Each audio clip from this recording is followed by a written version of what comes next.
अस्सलाम वालेकुम। आप कैसे हैं? उम्मीद है सब खैरियत से होंगे। जी, मेरा नाम नाज़ली सालेह है और मैं एक ब्रेस्ट कैंसर सर्वाइवर हूँ पिछले सवा साल से अल्हम्दुलिल्लाह। और आपके सामने हूँ और मैंने अपनी एक सीरीज़ शुरू की है जिसमें मैंने अपना सारा बताया था। सबसे पहले मेरी हुई थी कीमो और वो जो कीमो थी वो 8 साइकिल पर मुश्तमिल थी। उसके बाद मेरा हुआ था ऑपरेट हुआ था और मस्टेक्टमी हुई थी। उसके बाद फिर मेरी रेडिएशन थी 16। तो इस तरह मेरा कंप्लीट हुआ माशाल्लाह। और अब मैं आपके सामने हूँ। तो उसके बाद मैं आज अपमन होने के बाद मैं आपको अब जो मेरी रूटीन है मेरी सुबह से लेकर रात तक जो रूटीन है वो मैं आपके साथ शेयर करती हूँ। सबसे पहले सुबह उठती हूँ मैं, उठ के ज़ाहिर है अल्लाह का नाम तो लेना ही होता है। अल्लाह का नाम लेते हैं। उसके बाद जनाब उठ के मैं थोड़ा सा पानी पीती हूँ, 1 गिलास खाली पेट, जो कि नॉर्मल रूम टेम्परेचर का होता है। ठंडा पानी नहीं पीना, नॉर्मल पानी पीना है। तो मैं भी यही करती हूँ, नॉर्मल पानी पीती हूँ। और नाश्ते में मेरा ये होता है कि रात को जो मैंने बादाम, अखरोट या अंजीर ये मैंने भिगोई होती है। तो उसके बाद वो मैं कुछ देर के बाद वो पानी पी लिया। उसके बाद कुछ देर के बाद वो लेती हूँ, साथ में बॉयल एग भी ले लेती हूँ। तो बॉयल एग पहले मैं बिल्कुल नहीं लेती थी। बीमार होने से पहले मैंने कभी अंडा खाया ही नहीं था, मैं नहीं थी खाती। लेकिन उसके बाद मैं अब ज़रूर एक बॉयल एग लाजमी लेती हूँ सुबह। अपने ड्राई फ्रूट जो मैंने भिगोए होते हैं वो लेती हूँ। तो उसके अलावा अगर दिल करे, थोड़ी घंटा गुजरता है, अगर दिल करता है तो मैं फिर ब्रेड या फिर पराठा भी मैं ले लेती हूँ अब, लेकिन बहुत ज़्यादा ऑयली ना हो, लेकिन ले लेती हूँ मैं। और चाय मैं पहले पीती थी नाश्ते में मस्ट, लेकिन जो चीज़ मैंने सुबह नाश्ते में ख़त्म की है वो है चाय। नाश्ते में मैं चाय नहीं पीती। उसके बाद मैं सबसे पहले जब मैं उठती हूँ थोड़ी सी एक्सरसाइज मैं ज़रूर करती हूँ उठ के। और नाश्ते से पहले मैं थोड़ी सी एक्सरसाइज करती हूँ, यूँ यूँ यूँ 20 दफ़ा तकरीबन मैं करती हूँ। 10 दफ़ा पहले, फिर रुक के फिर 10 दफ़ा मज़ीद कर लेती हूँ। इसके अलावा घर में थोड़ी सी मैं वॉक करती हूँ सुबह के टाइम, घर पे ही, बाहर नहीं जाती, घर पे ही कर लेती हूँ। तो ये एक्सरसाइज हो गई। और फिर सुबह ब्रेकफास्ट करती हूँ। और उसके अलावा फिर आम रूटीन के जो वर्क होते हैं, फिर मेरी जो घर के काम होते हैं वो करती हूँ। और बिल्कुल बैठी नहीं रहती, मैं एक्टिव होके काम कर लेती हूँ। तबीयत थोड़ी सुस्त भी होती है, फिर मैं बैठ जाती हूँ। और फिर जब नॉर्मल होती है और फिर मैं अपना काम स्टार्ट करती हूँ। फिर मैं दोपहर के लिए तैयारी करती हूँ, क्योंकि बच्चों ने भी लेना, खाना खाना होता है, फैमिली है। तो उसके लिए फिर मैं कुकिंग वगैरह भी करती हूँ। और दोपहर के खाने में यही है कि नॉर्मल खाना जो घर का होता है वही लेती हूँ। रोटी हो गई, उसके साथ सालन कोई भी जो भी बनता है वो। लेकिन अब मैं सैलड ज़रूर प्रेफर करती हूँ कि सैलड उसमें ज़रूर इंक्लूड हो। और सैलड के साथ साथ थोड़ा सा विटामिन सी, जो प्याज के ऊपर थोड़ा सा निचोड़ के, विटामिन सी जो है वो एब्जॉर्ब करने में, हज़म करने में बहुत मदद देता है। तो इसलिए मैं साथ प्याज भी हो अगर, तो उसके ऊपर थोड़ा सा लेमन जो है वो कतरे का निचोड़ देती हूँ उसका। तो बहुत अच्छा सा एक लंच होता है और उसमें कोई ख़ास चीज़ इंक्लूड नहीं है। और कुछ भी पके, सब्ज़ी है, इवन दाल भी है, चिकन है, तो वो मैं यूज़ करती हूँ। उसके बाद फिर अब मैं जो चाय सुबह नहीं पीती, तो चाय मैं फिर दोपहर में पी लेती हूँ, एक टाइम पे। पहले मैं 2 टाइम पी लेती थी चाय, सुबह नाश्ते के साथ, फिर शाम को 4 बजे, इस तरह। अब मैं जब लंच लेती हूँ दोपहर को, उसके तकरीबन आधे घंटे घंटे के बाद ना मैं एक इतना सा चाय लेती हूँ। लेकिन मैंने जो ज़िंदगी से ख़त्म की है बिल्कुल चीज़, वो है वाइट शुगर। वो मैं बिल्कुल नहीं लेती, चाय में बिल्कुल भी नहीं, किसी चीज़ में भी मैं वाइट शुगर नहीं, मीठा बहुत कम खाती हूँ अब। और उसकी जगह मैं जो ऑर्गेनिक शक्कर वगैरह है, गुड़ है, थोड़ा सा वो यूज़ कर लेती हूँ।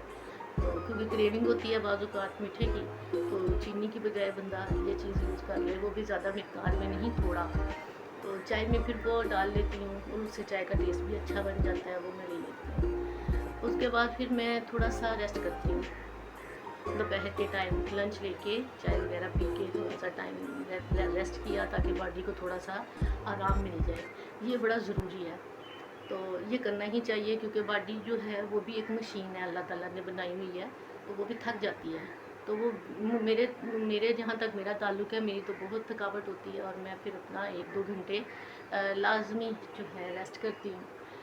रेस्ट करने का मेरा तरीका ये है कि मैं बस अपना, वो मेरा मी टाइम होता है, चाहे मैं उसमें अपना मोबाइल यूज़ कर लूँ, किसी को फ़ोन करना है मैं कर लेती हूँ, और कोई अपना ब्लॉग किसी का अच्छा लगता है वो देख लेती हूँ, और अच्छे तरीके से बस अपना ये टाइम मैं स्पेंड करती हूँ। फिर शाम हो जाती है, फिर बच्चे, फैमिली सब आ जाते हैं, तो नॉर्मल तरीके से हम लोग फिर आपस में बैठते हैं। तो उसके अलावा मैं बीच में दिल करे तो सेब ज़रूर ले लेती हूँ, एक फल ज़रूर, 2 फल तो ज़रूर लेने चाहिए, केला ले लें, मौसमी फल कोई भी हो वो लेना चाहिए। आजकल छोटे अच्छे सेब आए हुए हैं, तो सेब है, केला है, और एप्रिकॉट है, बड़ा अच्छा आया हुआ है, तो वो ले लेते हैं कभी। तो इसके अलावा जो हेल्दी डाइट है वो ज़रूर उस लेनी चाहिए। फिर शाम के टाइम भी वही, और मेरी आदत है, मैं मतलब हमारे जो ऑन्कोलॉजिस्ट हैं उन्होंने किसी चीज़ से मना नहीं किया होगा, तो मैं खुद ही अपने सिलेक्टिव मतलब करती हूँ कुछ चीज़ें। तो लेकिन रात के टाइम जो मेरा डिनर है उसमें मैं राइस ज़रूर ले लेती हूँ, सालन हो, राइस के हो, और वो फिर सैलड अगेन थोड़ा रात को थोड़ा लेती हूँ, लेकिन थोड़ा सा होता ज़रूर है। तो इस तरह मैं अपना दिन गुजारती हूँ। और फिर रात जो मेरे जो सप्लीमेंट हैं वो मैं आपको बताती हूँ। जो पहले मैं यूज़ नहीं करती थी, जो विटामिन B12 बड़ा ज़रूरी है जिस्म में, वो आप चेक कराएं, मैंने भी चेक करवाती रहती हूँ मैं। उसके उसके सप्लीमेंट हैं। उसके अलावा मुझे जो है प्रॉब्लम्स थी, जैसे नींद ना आना, ये बड़ा स्ट्रेचिंग ये वो, तो फिर मेरे ही ऑन्कोलॉजिस्ट ने मुझे उसके लिए भी मेडिसिन दी, और उस अच्छी वो सप्लीमेंट है। और उसके अलावा आप जो नेचुरल हैं, नेचुरल चीज़ें हैं, जैसे कि मोरिंगा है, मैंने आपको बताया था हमारे घर के बाहर जो है एक बहुत अच्छा मोरिंगा का पौधा है, वो मोरिंगा के चंद पत्ते 2 दिन बाद 2-4 पत्ते साफ करके मैं वो भी ले लेती हूँ। हाँ, उसके अलावा जो है करी लीव्स, कड़ी पत्ते का पौधा भी है, वो भी आप ले सकते हैं। यानी कि अल्लाह ताला ने ऐसी-ऐसी चीज़ें, ऐसी-ऐसी हर्ब्स बनाई हैं जो कि बहुत ही ज़रूरी हैं। और कैंसर पेशेंट जो अब ख़त्म, कैंसर तो चला गया, लेकिन हम लोगों ने आगे जो अपने जिस्म में जो विटामिन्स और जो मिनरल्स की कमी हुई है, इन चीज़ों से पूरी करनी है। तो विटामिन सी का सोर्स तो आपको पता ही है। मैंने जो है नींबू पानी है वो ले लें, और विटामिन सी तो हर सेब में भी होता है, हर खट्टी चीज़ में वो मिलता है। सर्दियों में जो है, अब सर्दियाँ आएंगी तो किन्नू है, मौसमी है, बहुत अच्छी चीज़ है, उसका जूस लेना है, मैं पिछले साल लेती रही हूँ, और इंशाल्लाह इस साल भी तो कैल्शियम बहुत ज़रूरी है। जैसा कि आपको पता है कि जब मेरी ट्रीटमेंट कंप्लीट हो गई, उसके बाद डॉक्टर ने मुझे ये जो है, एक होती है टिमोक्सिफेन, एक होती है लेट्रोजोल, तो मुझे लेट्रोजोल उन्होंने दी, जो कि डेली मुझे 5 साल 8 साल खानी है। उसके साथ कैल्शियम बहुत ज़रूरी है। मेरा ER-PR पॉजिटिव था और HER2 नेगेटिव था, तो इसलिए हार्मोन था ना मेरा, तो इस वजह से फिर मुझे साथ में लेट्रोजोल और कैल्शियम की एक टैबलेट मेरे ऑन्कोलॉजिस्ट ने सजेस्ट की हुई है, जो कि 5 साल, बल्कि उससे भी ज़्यादा, शायद 8 साल मुझे लेनी पड़ेगी। और उससे उसका जो साइड इफ़ेक्ट है लेट्रोजोल का, वो ये है कि उससे हड्डियाँ जो हैं बहुत वीक हो जाती हैं, और भुरभुरी हो जाती हैं, बहुत वीक है हो जाती हैं ना, तो उसके लिए फिर कैल्शियम रिच फूड वो मुझे लेना पड़ता है, कैल्शियम का ख्याल रखना पड़ता है। उसके लिए सप्लीमेंट भी मैं लेती हूँ कैल्शियम के लिए, वो तो मुझे मेरे ऑन्कोलॉजिस्ट ने भी दिया था। उसके अलावा कैल्शियम के लिए जिस जिस चीज़ में कैल्शियम होता है, और वो मैं लेती हूँ, और कोशिश करती हूँ कि अपने सप्लीमेंट जो हैं वो भी साथ साथ चलें, और साथ साथ अपना जो डाइट है, खाने पीने का सिस्टम, वो भी ठीक रहे। और उसके अलावा जो सबसे इम्पोर्टेंट चीज़ है, मेंटल हेल्थ, वो बहुत ज़रूरी है। अगर मेंटल हेल्थ ठीक नहीं है, अगर बहुत ज़्यादा टेंशन है, तो जैसे कि पहले बीमार होने के पहले ये चीज़ें नॉर्मल हैं, होती हैं, तो ये उसके रीज़न्स होती हैं। अब उसके बाद जो चेंज आनी है ना, वो इन सब चीज़ों में हमने करनी है, मेंटल हेल्थ में, अपनी डाइट में, और जो चीज़ हम एक्सरसाइज नहीं करते थे, एक्टिव नहीं थे इतने, एक्टिव होना है, वॉक करनी है, वॉक तो मस्ट है। और कहते हैं 1 घंटे की, लेकिन आजकल क्योंकि गर्मी है तो मैंने भी कम की हुई है वॉक, लेकिन थोड़ी बहुत मैं घर में कर लेती हूँ क्योंकि बाहर बहुत ज़्यादा फिर ह्यूमिडिटी होती है, तो इस वजह से।